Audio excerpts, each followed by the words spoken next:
그때는 이스라엘 백성들을 해방시켜서 복되게 하셨는데 그 복을 스스로 차버리니까 하나님이 다시 그네들을 노예로 집어넣으셔서 바벨론에서 70년 동안을 살게 합니다. 근데 이 70년이라고 하는 시간은 430년에 비하면 별거 아니었는데 그 내용을 보면 훨씬 더 끔찍한 시간이었어. 자존심 상하고 상처 있고, 내가 가끔 얘기하지만 정말 혀를 깨물고 죽고 싶을 정도의 끔찍한 일을 당하면서 바벨론의 시간을 보냅니다.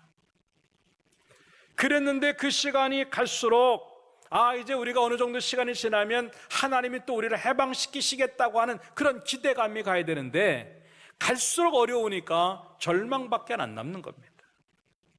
하나님 편에서는 70년을 기다리면서 이제 금방 그네들 다시 해방시킬 것들을 생각하고 계신데 사람 편에서는 점점 어려워지니까 해방에 대한 기대도 하지 못하고 죽겠다고 하는 거예요. 그럴 때 하나님은요, 여러 선지자를 통해서 바벨론에서 다시 돌이키실 것을 이야기하는데 그게 실감이 나지 않아요. 너무 어려우니까 말씀이 안 들어오는 거예요. 그런데 오늘 본문에도 마찬가지입니다. 이스라엘을 돌이키실 하나님의 역사를 갖다가 이렇게 상세하고 아주 행복한 단어로 우리에게 설명을 하고 계십니다. 기쁨이 있을 것이고 노래가 있을 것이고 찬양이 있을 것이고 춤을 추는 상황이 오겠다라고 하는 거예요. 넉넉함의 은혜가 올 거라고 하는 겁니다. 다 돌이킴의 은혜가 올 것이라고 하는 겁니다. 그럼에도 잘 실감이 안 나는 겁니다. 그럼에도 불구하고 어찌 보면 우리의 삶들 속에서도 똑같은 상황을 만나는지 모르죠. 오랜 세월 동안 기도 응답이 멈춰 있고 오랜 세월 동안 더 이상 좋아지는 상황들이 안 되고 오히려 더 나빠지는 상황이 또 이제 연결된다고 했을 때 아마 우리들도 그렇게 말씀에 대한 기대감이 쉽지 않을 것이에요. 그러나 분명한 것은 뭐냐면 하나님은 그 끝을 기다리고 계시다고 하는 겁니다. 아무리 우리의 것들이 갈수록 어려워진다 할지라도 하나님의 약속하신 70년이 되면요 상상할 수 없는 일들로 하나님 우리를 돌이키신다고 하는 것들을 생각하면서 다시 한번 우리들 속에 이 신년의 기쁨은 다 돌이킴의 그 은혜예요. 종된 사람을 돌이키고 빚진 사람을 다시 돌이키고 이제 또 땅을 다시 돌이키고 소유권을 다시 그 사람에게 주고 모든 돌이킴의 내용들이 신년의 내용인데 오늘 성경은 이스라엘 백성들이 그렇게 하겠다고 하는 것이죠. 이제 신년을 맞은 우리 엘드림 교회 위에 그리고 첫 예배를 드리고 주제를 통해서 설교를 하는 우리들에게 반드시 하나님의 되돌리심의 은혜가 우리에게 주어져서 이스라엘 백성들이 그 땅에서 나올 때 춤을 췄던 것처럼 우리의 영혼이 한 해 내내 춤추는 영혼들로 만들어지기를 주님의 이름으로 축원합니다. 얼마나 행복하겠어요. 하나님 약속하신 줄로 믿습니다. 그냥 춤출 준비하고 사는 게 올 한 해의 삶들이 되길 바라고 그런 은혜가 우리 가운데 있기를 주님의 이름으로 축원합니다. 그 은혜가 어떻게 나타나는가 하는 것들을 몇 가지로 생각해 보면서 은혜를 나누고자 하죠. 첫째 따라잡다. 회복에 은혜가 있다. 예. 오늘 본문 4절과 5절의 말씀해 보니까 처녀 이스라엘아 내가 다시 너를 세우리니 내가 세움을 입을 것이요 내가 다시 소고를 들고 즐거워하는 너들과 함께 춤추며 나오리라. 5절에 가서 보니까 내가 다시 사마리아 산들의 포도나무들을 심되 심는 자가 그 열매를 따기 시작하리라 라고 말을 하고 있습니다. 이 말은 이미 그 속에 세움이 없어지고 무너져 있고 그리고 모든 것들이 다 없어지고 즐거움도 없어지고 춤도 없어지고 포도나무도 없어지고 열매도 다 없어졌다고 하는 상황입니다. 그런데 하나님은 그 모든 이 짧은 두 구절을 통해서 제일 많이 사용하신 단어가 뭐냐면 따라합시다. 다시. 이 4절을 다시 한번 보지요. 처녀 이스라엘아 내가 다시 너를 세우리니. 그 다음에 뒤에도 보니까 내가 다시 소고를 들고 5절에 가서 보니까 내가 다시라고 하는 말. 짧은 이 두 구절 안에 계속 반복돼서 사용하는 단어가 뭐냐면 다시라고 하는 게 이게 은혜예요. 죄로 인해서 모든 것들을 다 빼앗기고 어찌 보면 남은 게 하나도 없었어요. 황폐했고 이스라엘은 다 무너졌어요. 사람들도 좋은 사람은 다 바벨론에 끌려갔고 이 땅에는 더 이상 이제는 안 된다라고 하는 끝이다라고 하는 그런 상황에 놓여 있었습니다. 근데 하나님의 은혜는 어떠한 은혜였냐면 다시의 은혜였어요. 그 땅이 아무리 황폐하고 모든 것들이 끝났다 할지라도 괜찮다고 하는 겁니다. 왜? 하나님의 역사가 다시 들어가면 이전에 좋았던 것들보다 더 좋은 것들로 바꿔 놓으실 줄로 믿습니다. 여러분, 첫 예배를 드리는 우리들 속에 그 은혜를 기대하세요. 하나님, 다시의 은혜를 주시옵소서. 어찌 보면 자격이 없어요. 죄로 인해서 이미 우리는 마땅히 다 잃어버려도 할 말 없는 겁니다. 빼앗겨도 할 말 없고 손해봐도 할 말이 없어요. 그렇잖아요? 우리가 뭘 그렇게 잘했다고 복만 받아야 되고 잘만 돼야 돼. 어찌 보면 죄 지은 거 생각하면요, 이만큼 된 것만 해도 감사한 거지. 그럼에도 불구하고 하나님은요, 작년 한 해 동안 잃어버렸던 것이 무엇이든 간에, 5년 전에 잃어버렸던 간에 무엇이든 간에 상관하지 아니하고 그걸 다시의 은혜를 통해서 원래 모습으로 되돌려 놓으신다고 하는 것들을 말씀하시는 건데, 이게 바로 회복이요, 이게 바로 치유의 은총이라고 하는 것인데, 올 한 해는 살면서 그런 은혜를 경험하기를 주님의 이름으로 축원합니다. 삼손의 이야기를 봅니다. 그러니요, 나시린이었습니다. 하나님에게 바쳐진 사람이었고 깨끗하게 살아야 됐습니다. 깨끗하게 살아야 이 삼손이 더러움에 처합니다. 나시린의 사명을 잃어버립니다. 그 순간 그는요, 자기의 모든 걸 다 뺏겨요. 나시린이라고 하는 귀한 직분 뺏기고 맷돌 돌리는 노예로 전락하고 말아요. 한순간에 눈이 뽑힙니다. 하나님 바라봐야 될 눈이 세상을 바라보고 여인을 바라보니까 꼼짝없이 빼앗깁니다. 다 끝났습니다. 이제 삼손의 시대는 올 수 없었다고 생각을 했어요. 근데 웬걸요? 하나님은 그 머리카락을 다시 자라게 하시고 그 마지막 기도에 응답하시는데, 하나님 잘못했습니다. 나로 한 번만 은혜 주시면 내가 하나님을 알지 못하는 백성들과 함께 죽겠나이다. 자기 목숨을 담보로 마지막 기도를 하는, 마지막 승부수를 던지는 이 삼손의 모습을 봐요. 그럴 때 하나님은 그를 불쌍히 여기시고 한 번에 다시의 은혜를 베푸시고 힘을 주셔서 자기가 지금까지 하지 못했던 일, 정말 주를 위해서 일했던 그 못했던 일을 죽을 때 더 많이 했다고 성경은 기록을 하고 있어요. 이게 다시의 은혜예요. 마지막 승부수를 던질 수밖에 없는 상황이 온다 할지라도 하나님 안에서 죽겠다고 하는 그 믿음의 회복이 올 때 그는 모든 것들을 회복했다고 하는 것을 우리에게 보여주는 그런 이야기입니다. 사랑하는 여러분들이요, 아마 우리가 죄 지은 것들로 생각하면은요, 이미 우리의 것들은 다 끝장나야 됐을 것이.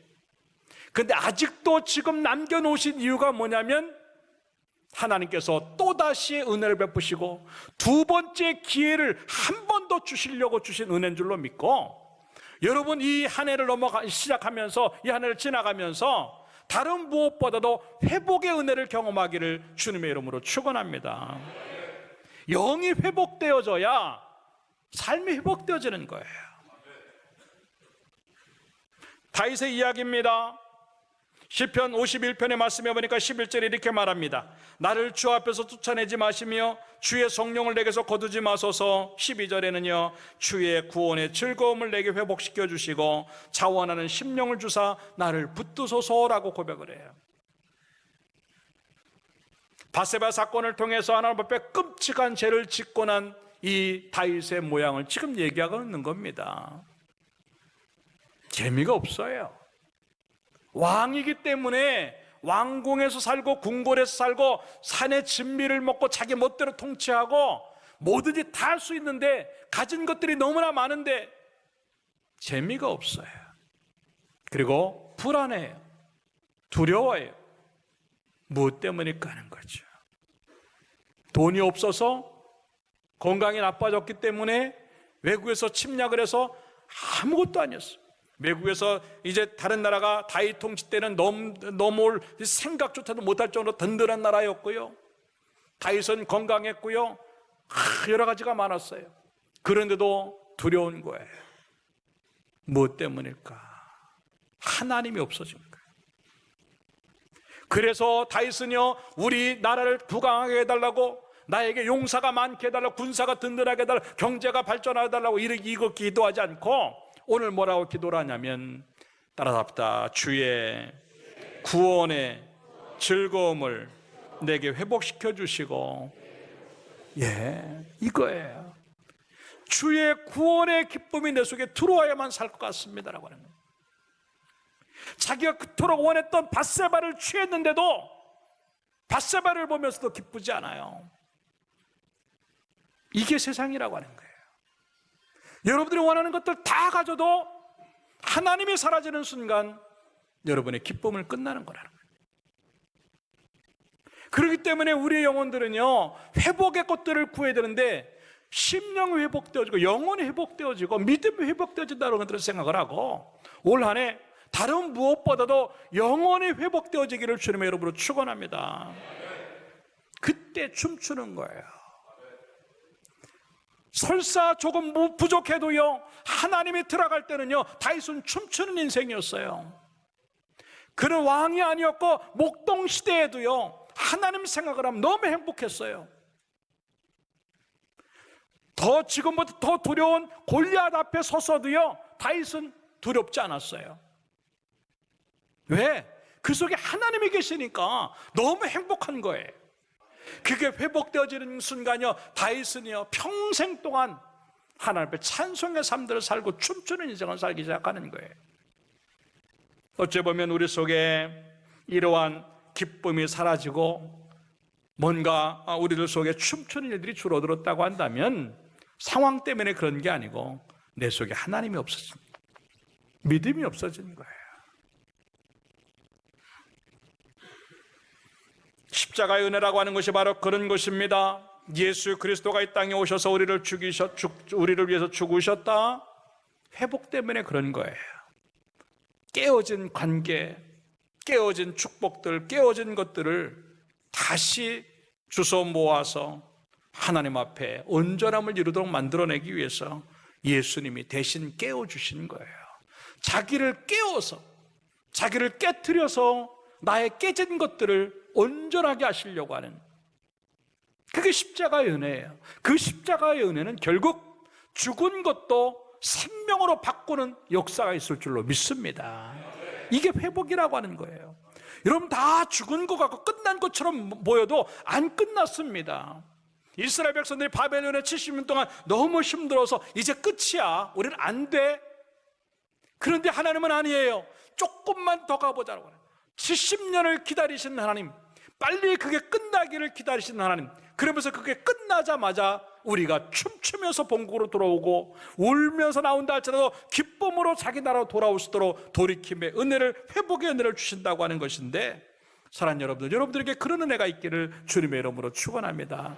그래서 오늘 본문의 말씀에 8절의 말씀에 보니까 그런 얘기를 해요. 보라, 나는 그들을 북쪽 땅에서 인도하며 땅 끝에서부터 모으리라 라는, 모으리라. 여기서 모으리라고 하는, 그 모은다라고 하는 말은요, 수집해서 다 이렇게 보관한다고 하는 의미예요. 이리저리 깨지고 부서지고 파편이 튀고 인생이 막 이리저리 뒹굴었던 것들을 끝났나 보다라고 하는데, 하나님이 그걸 다 긁어 모아요. 여러분들은 어디로 튀는지, 그 파편이 어디로 튀었는지, 여러분의 깨진 그 사람이, 여러분의 깨진 그 그릇이, 여러분의 깨진 그 축복들이, 그 물질의 깨짐이, 관계의 깨짐이 어디로 튀었는지 모른다 할지라도 하나님은 하나도 놓치지 아니하시고 그걸 다 끌어모으셔가지고 새 것을 만들어 주시는데 더 좋은 것들로 우리에게 만들어 주시는 줄로 믿습니다. 그게 회복이라고 하는 거예요. 그게 우리에게 치유라고 하는 것을 말하는 것이라고 하는 거예요. 그래서 어느 정도까지 얘기를 하고 있냐면, 욥기 5장 24절의 말씀에 보니까 내가 내 장막의 평안함을 알고 내 우리를 살펴도 따라합시다. 잃은 것이 없을 것이며. 욥은 모든 걸 잃어버렸는데 왜 성경은 잃어버린 게 없다고 말을 하는 줄 아세요? 사람 편에서는 없어진지 모르지만 하나님 편에서는 보관하고 계시는 거예요. 참 할렐루야. 이게 얼마나 감사한 거예요. 여러분 지금 돈을 얼마나 손해받는가 속상해하지 마세요. 얼마나 내 곁에 사람이 많이 떨어져 나갔는가. 물론 자기가 별난 사람이라 떨어져 나가고 참금 안 됐지만 잘하는데도 떨어져 나갔다면 걱정하지 마세요. 얼마나 내 사업에 문제가 있고 내가 직장에 문제가 있고 우리 가정이 어떻게 깨어졌는가 너무 걱정하지 마세요. 하나님 안에 있다고 한다면, 하나님 회복하는 그 시간이 오고 내 영혼이 회복되어진다고 한다면 반드시 하나님은 그 깨진 것들을 다 모아서 여기 있다라고 내놓으시면서 우리를 위로하실 줄로 믿습니다. 아무것도 잃은 것이 없게 돼요. 욥의 회복은요, 뭐라고 말할 수 없는 은혜예요. 모든 걸 다 잃어버렸는데 어떻게 그게 회복이 가능하겠어요? 근데 하나님이 긁어 모으니까 된다 하는 거죠. 이게 탕자 이야기예요. 다 잃어버렸습니다. 그리고 빈털터리로 아주 불쌍한 모습으로 아버지에게 옵니다. 근데 아버지는 티도 안 내요. 너 얼마나 잃어버렸는지, 너 얼마나 타락했는지, 너 얼마나 잘못 살아왔는지 티도 안 내시고 그냥 아들이에요. 야, 정말 하나님의 은혜가 이거예요. 그냥 너 왜 이랬어가 아니고 그냥 아들이야. 옷을 새로 갈아 입히고 금가락지를 끼고 그리고 신발을 신기고 잔치를 베풀어 주세요. 탕자에게 잔치는요 어울리지 않습니다. 근데 아버지의 사랑이 오늘 본문에도 보니까 그렇게 그 얘기를 하고 있는 겁니다. 3절의 말씀에 보니까 옛적에 여호와께서 나에게 나타나사 내가 따라서 영원한 사랑으로 너를 사랑하기에, 이건 사랑 아니면 말할 수가 없는 거예요. 어떻게 탕자에게 매가 필요하고 꾸지람이 필요한데 탕자에게 잔치를 베풀어 주신다? 춤을 추게 만들어 주신다? 그게 하나님의 사랑이에요. 올해 하나님이 여러 가지 우리가 타락한 존재였고 여러 가지 죄성들을 가지고 죄를 졌고 너무 많은 것들을 잃어버렸는지 모르지만 하나님 앞에 우리의 믿음들이 회복되어짐으로 말미암아 또다시 베풀으시는 다시의 은혜가 우리 가운데 주어짐으로 말미암아 다시 우리의 인생들이여 춤추는 인생으로 바꿔지고 잔치를 베푸는 하나님의 은혜를 경험하기를 주님의 이름으로 축원합니다. 이 영혼이 회복되어지면요 나머지는 자동으로 오는 거예요. 하나님 물질의 복 주시옵소서, 건강의 복 주시옵소서, 사람의 복 주시옵소서. 이거는요 우리 믿음만 제대로 갖고 있으면요 하나님 안에 그것이 다 있기 때문에 자동적으로 우리에게 오는 줄로 믿고 이제 다른 것 생각하지 말고 내 속에 하나님이 계신가, 하나님을 회복하고 내 속에 믿음이 있는가, 그 믿음을 회복하면서 하나님을 경험함으로 말미암아 하나님이 회복시켜 주시는 그 은혜로 춤을 추는 인생이 되고 그 영혼이 회복되어졌을 때 우리들의 삶의 인생의 모든 것들이 함께 회복되어지는 기적을 보기를 주님의 이름으로 축원합니다. 아무것도 잃어버리지 않는 것이 하나님의 은혜라고 믿고 여러분 다시 한번 그것들을 기대하는 축복의 한 해가 되어서 매일이 춤이 나오기를 주님의 이름으로 축원합니다. 두 번째 따라합시다. 제거의 은혜가 있다. 하나님의 은혜가 신년에 어떻게 나타났으면 좋을까? 제거해 주신 은혜입니다. 12절의 말씀에 보니까 이제 끝에 부분에 보니 이렇게 말합니다. 근심이 없으리로다. 그 다음에 13절에 똑같은 얘기를 합니다. 근심으로부터 기쁨을 얻게 할 것임이라 라고 하는 겁니다. 이 말은요 가장 나쁜 것들을 우리 속에서 제거하시겠다는 하나님의 약속입니다. 여러분 우리 인생을 살면서 이것만큼은 빼냈으면 좋겠다고 생각하는 게 뭐예요? 근데 결국은요 그것들이 다 하나로 묶어보면요 근심이에요, 걱정이에요, 두려움이고 불안함입니다. 예수를 믿는다고 하는 것들이 너 걱정 없이 살겠다 하는 의미가 아니에요. 예수를 믿어도 걱정거리가 있고요, 예수를 믿어도 아프고요, 예수를 믿어도 상처가 와요, 예수를 믿어도 가난해질 수 있고요, 예수를 믿어도 속상한 일 생깁니다. 그런데 이 말은 뭐냐면 설사 그러한 근심거리가 우리 가운데 있다 할지라도 하나님의 은혜가 우리 속에 들어오니까 근심이 어느 순간에 사라진다고 하는 것을 의미하는 것이에요.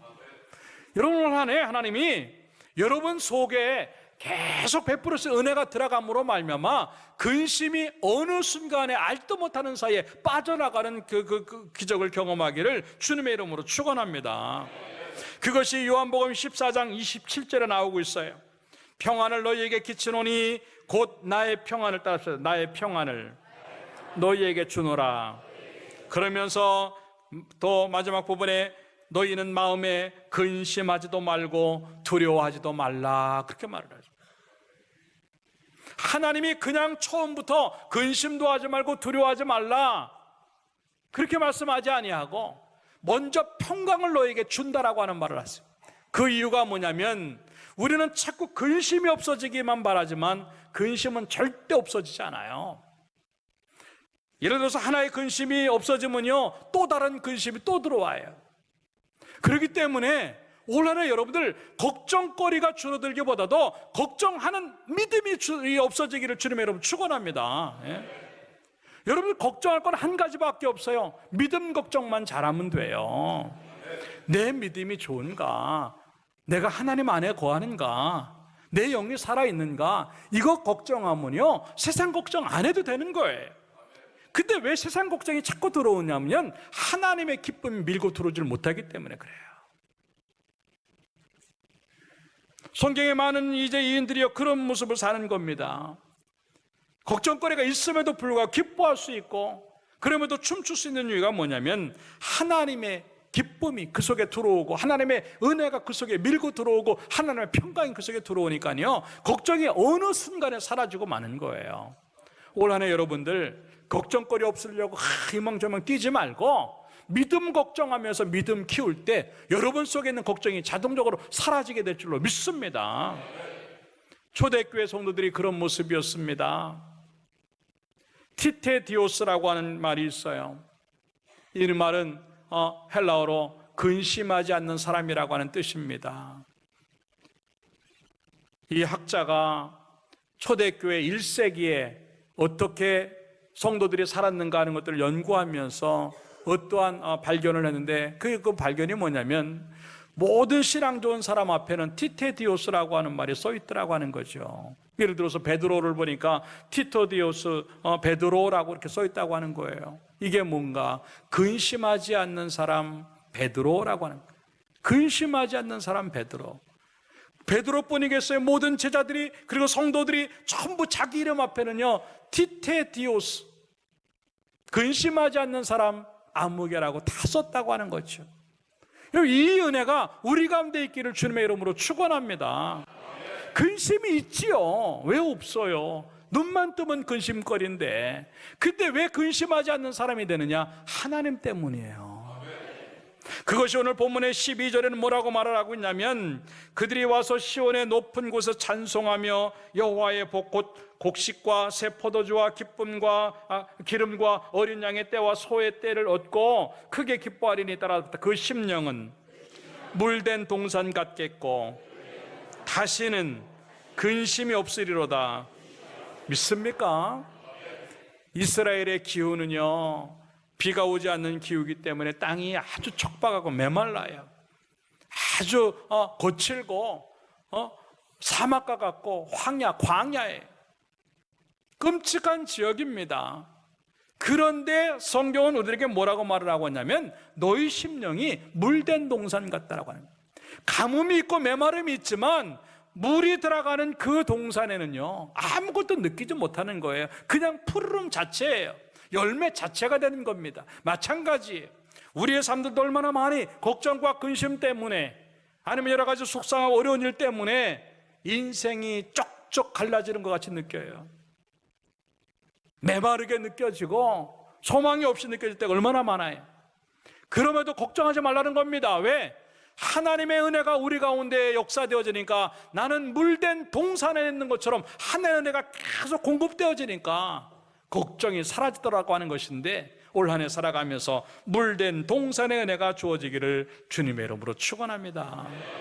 가나안 혼인잔치에 포도주가 떨어져서 걱정거리가 생깁니다. 그런데 예수님 계시니까 그 잔치에는 계속되어지는 거예요. 마찬가지입니다. 물질이 떨어지고 돈이 떨어지고 직장이 떨어지고 사업이 떨어지고 사람이 떨어지고 건강이 떨어지고 자꾸 모자라는 것이 느낄지 모르지만 걱정하지 마세요. 그곳에 그 모자람에 하나님이 계시다고 한다면 잔치는 계속되어질 줄로 믿습니다. 그 어려움, 그 모자람에 하나님이 계신다고 한다면 춤출 일은 계속되어질 줄로 믿습니다. 올 한 해 이러한 은혜를 경험하면서 그렇게 살기를 주님의 이름으로 축원합니다. 그래서 성경은 말합니다. 베드로전서 5장 7절에 너희 염려를 다 주께 맡기라 이는 그가 너희를 돌보심이라고 하는 겁니다. 내가 잘나서 내가 뭘 해서가 아니라 하나님이 나를 위해서 일하시니까 우리는 걱정하지 않고 가도 된다고 하는 것을 의미하는 것인데 올 한 해 걱정하지 않는 사람 아무개가 되시기를 주님의 이름으로 축원합니다. 근심하는 자 같으나 항상 기뻐하고 이렇게 살기를 주님의 이름으로 축원합니다. 그러면서 계속 이어서 이렇게 말합니다. 가난한 자 같으나 많은 사람을 부유하게 하고 따라합시다. 아무것도 없는 자 같으나 모든 것을 가진 자로다. 믿습니까? 아무것도 없는 것 같은데 하나님 계시니까 모든 것들을 가진 사람답게 살아가는 이렇게 살기를 주님의 이름으로 축원합니다. 이게 춤추는 인생이요 행복한 인생이에요.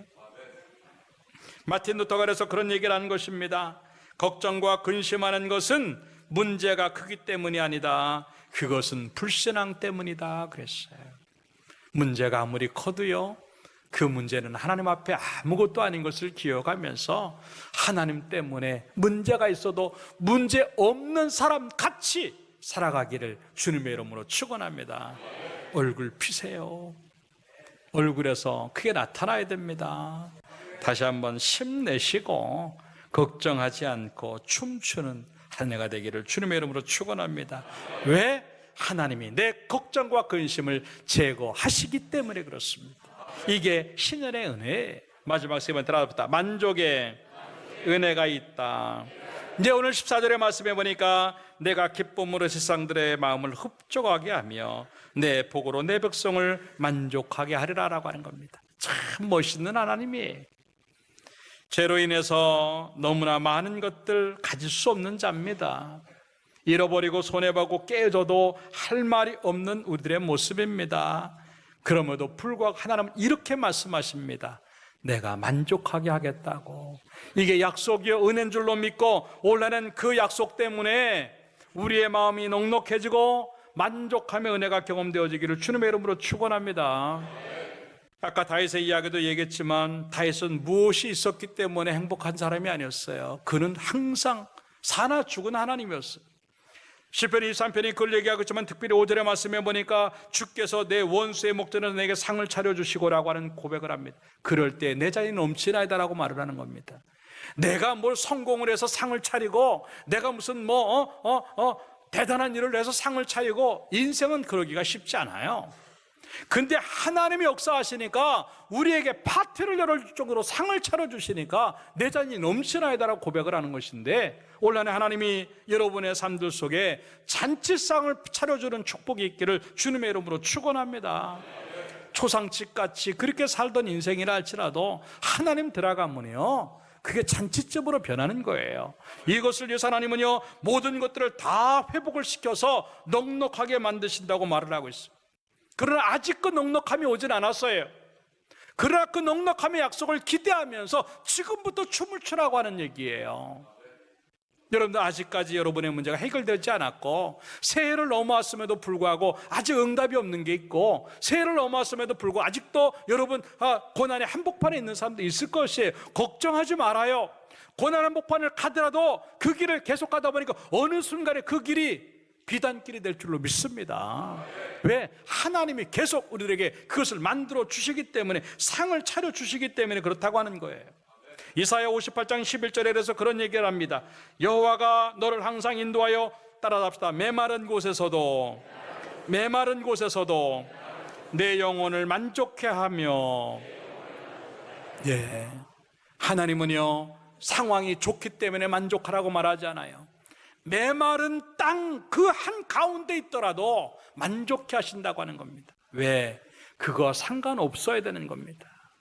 행복이라고 하는, 만족이라고 하는 것은요, 비교해서 오는 게 아니에요. 아, 저 사람보다 나가 잘 되니까.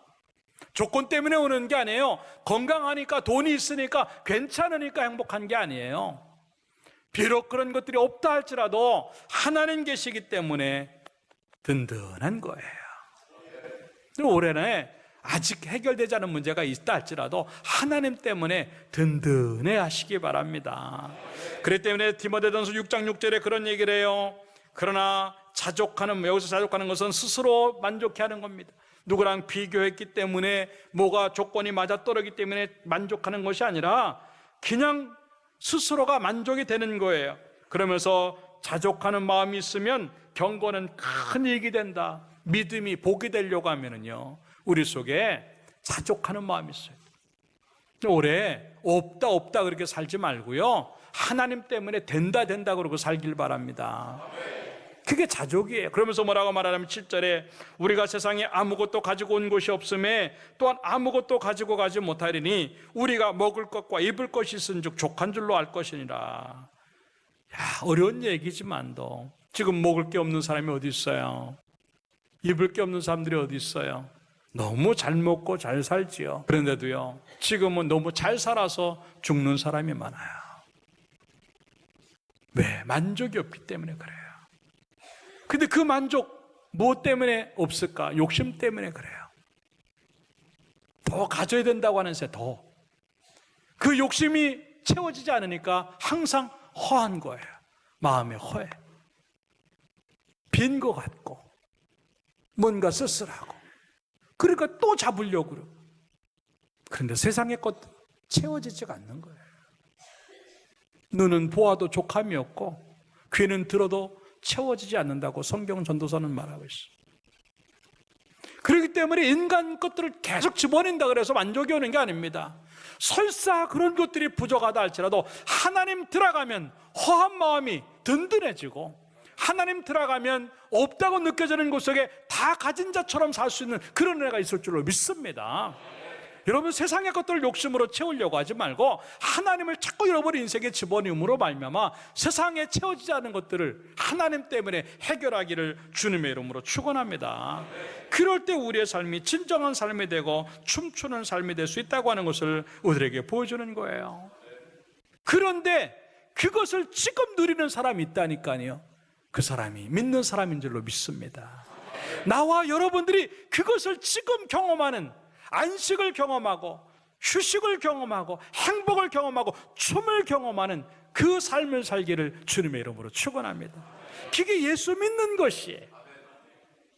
세상의 것들로 채우려고 하지 말고 하나님 계시면 괜찮아라고 하는 그 믿음이 우리를 행복하게 만드는 것인데, 그 모습 가지고 멋지게 여러분의 인생에 춤이 나오기를 주님의 이름으로 축원합니다. 결론적으로 말씀을 드립니다. 헨리 나우엔이라고 하는 사람은 그런 얘기를 했습니다. 하나님만이 주실 수 있는 것을 사람에게서 얻으려 하지 말라. 따라합시다. 하나님만이 주실 수 있는 것을 사람에게서 얻으려 하지 말라. 예, 결국 애를 써도, 그럼 노력을 안 했기 때문에 사업이 안 됩니까? 아니에요. 열심히 일하지 않아서 직장을 잃어버립니까? 아니거든요. 여러분, 건강관리 안 하기 때문에 몸에 병이 옵니까? 아니거든요. 사람 함부로 대하기 때문에 그 사람 잃어버립니까? 아니거든요. 애를 썼는데도 안 되는 게 그리고 인생이에요. 근데 그것들이 다 하나님에게 있다고 하는 걸 생각을 왜 못하는가 하는 거죠. 그렇기 때문에 하나님만이 할 수 있는 것을 갖다가 세상에게, 사람에게 얻으려고 하면 우리는 또다시 작년하고 똑같은 삶을 반복할 수밖에 없고, 그 어려운 시간들을 또 반복할 수밖에 없다는 것들을 생각하면서 이제는 이 방법 다 내려놓고 오늘 성경에 계속 뭐를 얘기하냐면 하나님이 여호와께서 결국 우리들의 인생을 춤추게 만드는 것은 내가 아니고 하나님이라고 하는 것을 말하는 것인데, 올 한 해 하나님은 지금 여러분들을 위해서 일하시려고 준비하고 계신 줄로 믿습니다. 그 하나님의 일하심을 통해서 여러분의 모든 인생 속에 영혼이 춤을 추고, 사업이 춤을 추고, 직장이 춤을 추고, 가정에 춤을 추고, 가정의 자녀와 남편과 아내가 춤을 추고, 사람이 춤을 추고, 이 교회가 춤을 추는 축복의 하나가 이루어지기를 주님의 이름으로 축원합니다.